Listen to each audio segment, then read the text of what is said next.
टेटनि एपइन्टमेन्टआथ' थाबैनो जासिगोन दाख्लैनो होनो मोनथ'वा होननानै जोंखौ कर्टनिफ्राय बादा होदों। दिनै टेट एग्जाम जायफोरा पास जाना दं बिथांमोना दिनैसिम साख्रि मोनग्रा मोना कनफिउसाव दं। लोगोसे गोबां दावराव दावसि जागासिनो दिनैसिम टेट एग्जाम पास जानानै थानाय जायफोर बिथांमोना माला साख्रि होगोन बिथांमोना डेटखौ फावसायगासिनो दा बेनि सायाव नोंथांमोना आङो फंनैसो बाथ्रा बुंगोन। लोगोसे नोंथांमोना रिनजय बर' सार आरो लोगोसे रबिराम नार्जारि सार बिथांमोना माबा बुंदों नोंथांमोना नैबे स्क्रिनाव होगासिनो लोगोफोर आं बेनिफ्राय नोंथांमोननि सायाव भिडिअखौ जागायगोन। नोंथांमोना बे गिबियावनो नायग्रोना लाग्रो। टेटनि एपइन्टमेन्टआथ' थाबैनो जासिगोन दाख्लै बयबो स्क्रिनिं कमिटिनि मिटिं जालांबाय। टेटनि गोबां माने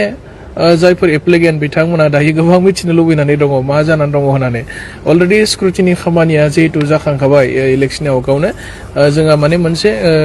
माने स्क्रिनिं कमिटि दङ मोनसे माने दाना होनाय जादों। बिथांमोना गासै अफिसियेल प्रसेसफोरखौ दायो नायबाय थादों आरो अफिसियेल प्रसेसा जेब्ला जोबगोन अब्लानो एपइन्टमेन्टआ जागोन टेटनि टिचार्सआ। सुप्रिम कर्टआव मोनसे केस दङमोन निउसफोरनि जायफोर केन्डिडेटफोर बे निउसनि डिग्री लानाय क्वालिफाइड जायफोर माने केन्डिडेटफोर बिथांमोनहा माने 2026 ना मालाब्लानो थांनाय इउपिपिएल सरकारनि आमोलावनो बिथांमोनहा सुप्रिम कर्टआव केस होनानै दोनदों आरो गुवाहाटीयाव हाइकर्टआव केस होनानै दोनदोंमोन आरो गुवाहाटीनि हाइकर्ट सुप्रिम कर्टआ जोंनो मोनसे बिथोन होदों जे सुप्रिम कर्ट आरो हाइकर्टनि केसआ डिसमिस जायागौ माने बिटिसि सरकारा टेटनि जायफोर क्वालिफाइड अलरेडि भेरिफाइड जायफोरखौ जों नायबिजिरनानै फोजोबबाय मोनथावथाव केन्डिडेट हिसाबै जायफोरखौ जों दा सायख'नानै लानो हाबाय बिथांमोननो एपइन्टमेन्टखौ दानो होनो मोनथ'वा होननानै जोंखौ कर्टनिफ्राय बादा होदों। अके लोगोफोर आं टेट एग्जाम पास जानायनि खेथ्रआव बा जायफोरा दासिमबो टेट एग्जाम पास जानानै गोबां बोसोरनिफ्रायनो बिथांमोना एप्लाइ खालामना दोननानै माने अलरेडि सब पास जाखाबाय बिथांमोना पास जानानै एप्लाइ खालामनानै दासिमबो दिनैनि दिनाव जायफोरा फोरोंगिरिनि साख्रि मोनाखै नङा होनबा गासैबो पास जानानै एप्लाइ खालामनानै सब रेडि नङा होनबा खालि साख्रिनि एपइन्टमेन्टल' होनो दोङो नङा होनबा दा बेफोरो माने जोंहा दानि बिटिसि एबा बिटिआर गभर्नमेन्टआव थानाय समावबो माने बेफोरखौ दोनथ'नाय जादोंमोन दा माने पेन्डिं जाना दं। खिन्थु बिथांमोना जेब्ला बिटिसि सरकार दानि नङा होनबा बा बिपिएफ सरकार बिथांमोना सालायबाय थानाय बिथांमोना बुंदोंमोन जे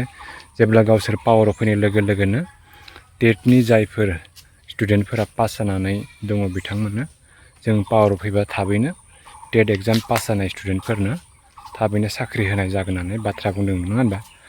दा दिनै फैयै जों नुनो मोन्दों दा 7 मास 8 मास माने 9 मास बेफोरबायदि रानिं सोलिगासिनो जोङो बिटिसिनि सरकार नङा होनबा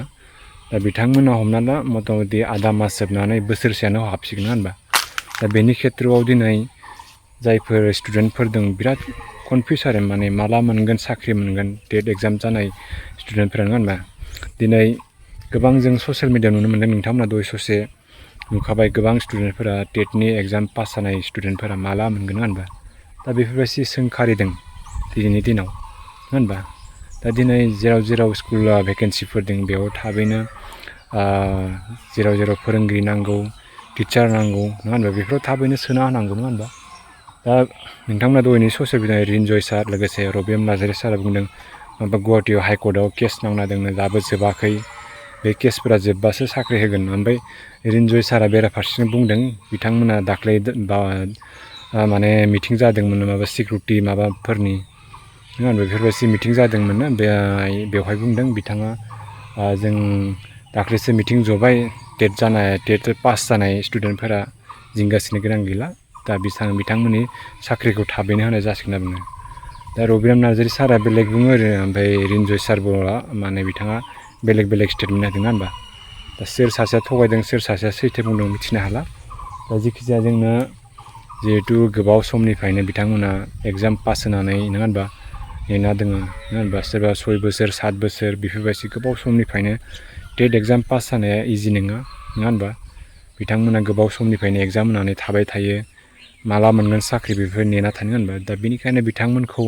जाहाथे कनफिउस खालामाजासिनो थाबैनो साख्रि होनांगौ आं बेखौ खावलायबाय नङा होनबा